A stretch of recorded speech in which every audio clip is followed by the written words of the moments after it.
السلام علیکم۔ ایک نئے بلاگ کے ساتھ جہانگیر خٹک آپ کی خدمت میں حاضر ہے۔ ناظرین، جو جو ہم امریکی انتخابات کے قریب پہنچ رہے ہیں، جا رہے ہیں، تو مشرق وسطیٰ سے جو خبریں آ رہی ہیں وہ کافی تکلیف دہ ہیں۔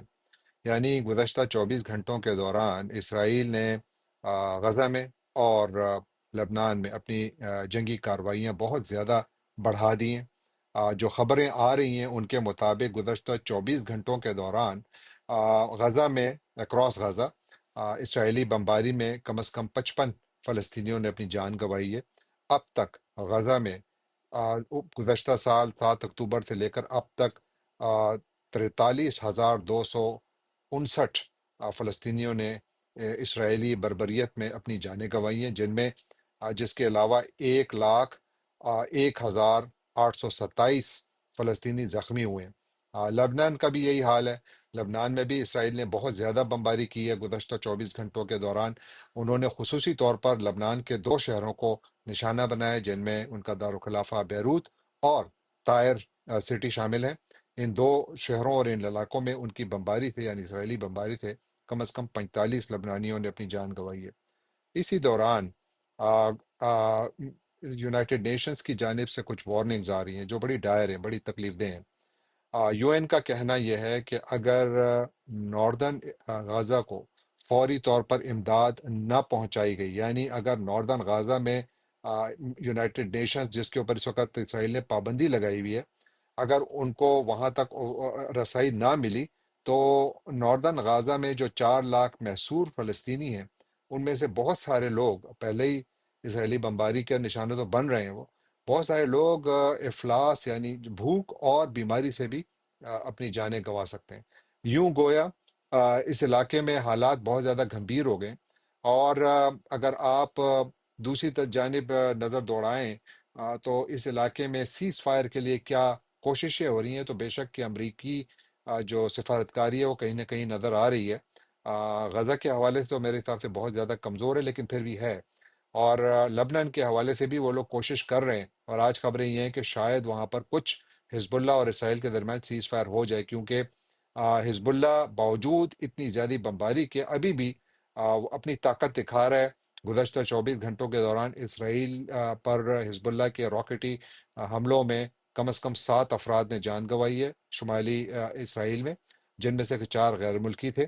اور یہ کہ حزب اللہ ابھی بھی اپنی کارروائیاں کر رہا ہے، اور ان حالات میں اب خبریں یہ آ رہی ہیں کہ امریکی کوششوں سے شاید وہاں پر کوئی سیز فائر کی طرف بات چل پڑے۔ اب سوال یہ ہے کہ کیا اسرائیل اس کے لیے تیار ہوگا کہ وہ اس موقع پر بجائے اس کے کہ سفارتکاری پر کان دھرے، وہ جنگی کارروائیاں اپنی بڑھا رہا ہے۔ میری رائے میں شاید اسرائیل اس کا فائدہ اٹھا رہا ہے، کیونکہ دیکھیے جو امریکہ انتخابات کے قریب جا رہا ہے، تو وہاں پر جتنی اسرائیل، اگر اسرائیل چاہے تو وہ ڈونلڈ ٹرمپ کو جتوا سکتا ہے، اور اگر چاہے تو جو بائیڈن کو بھی، اس کی وجہ کہ ان کی کارروائیاں، یعنی کیملا ہیرس کو، کیونکہ ان کی کارروائیاں جو ہیں یہاں پر وہ ووٹر جو کہ مشرق وسطیٰ کی جنگوں کی بنیاد پر اپنا فیصلہ کریں گے 5 نومبر کو، ان کو وہ انفلوئنس کر سکتے ہیں۔ تو اس وقت ان کی کارروائیاں کی ایک وجہ تو شاید جو بھی ہو امریکی انتخابات کے حوالے سے، لیکن ایک چیز واضح ہے کہ صدر بائیڈن اور ان کی انتظامیہ کی سفارتی طاقت انتخابات کے اس یعنی موقع پر کہ جب ہم بالکل ان کے قریب ہیں، کافی محدود نظر آتی ہے۔ اس کی وجہ یہ ہے کہ نیتن یاہو اب اس وقت زیادہ سننے کو تیار نہیں ہے، کیونکہ ان کو پتہ ہے کہ شاید وائٹ ہاؤس میں کوئی تبدیلی آئے۔ اگر صدر بائیڈن رہتے ہیں، اور یعنی اگر کیملا ہیرس جیتتی ہیں، تو ان کو پتہ ہے کہ ان پر شاید سفارتی دباؤ امریکہ کی جانب سے بڑھے، اور ہیرس اسرائیل سے ڈیمانڈ کریں کہ وہ اس جنگ کو ختم کرے۔ تو اس لیے اسرائیل چاہتا ہے کہ وہ اپنے جو جنگی اہداف انہوں نے رکھے ہوئے ہیں، وہ اس جلد سے جلد حاصل کر سکے۔ اور ان کو یہ بھی پتہ ہے کہ اگر ڈونلڈ ٹرمپ آئیں گے تو پھر بھی ان پر پریشر آئے گا۔ تو مجھے لگتا ہے کہ وہ اس دوران میں اپنی جو جنگی کارروائیاں ہیں وہ کم کرنے کے بجائے آنے والے دنوں میں بڑھائیں گے، کیونکہ 20 جنوری کو امریکہ کا نیا صدر آئے گا۔ لیکن اس کا اثر جو ہے وہ میرا خیال ہے کہ جو ہی امریکی انتخابات کا جو سائیکل ہے یہ پورا ہو جائے اور نتائج سامنے آ جائیں، تو اس کا اثر پوری دنیا پہ کہیں نہ کہیں نظر آئے گا، کیونکہ نیا لیڈر جو ہے وہ عالمی دنیا میں اپنا جو سفارتی طاقت ہے وہ کہیں نہ کہیں ضرور دکھائے گا۔ تو میرا خیال ہے کہ مجھے اس وقت مشرق وسطیٰ میں جنگ بڑھتی نظر آ رہی ہے۔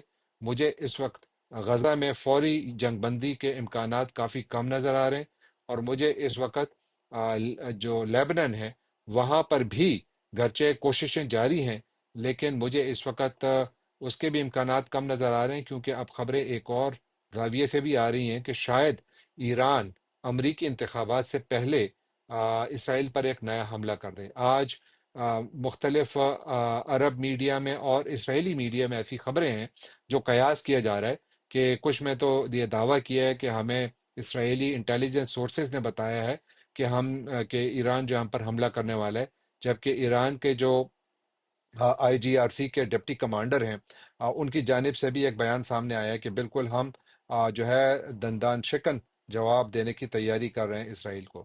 اگر اسرائیل پر حملہ ہوتا ہے تازہ، تو یقیناً اس سے بھی امریکی انتخابات پر اس کا اثر اور بڑھے گا، اور فوری طور پر کوئی ڈپلومیٹک سولوشن سامنے نظر نہیں آئے گا، جس کا پریشر یقیناً نئے پریزیڈنٹ پر آئے گا۔ بہت بہت شکریہ۔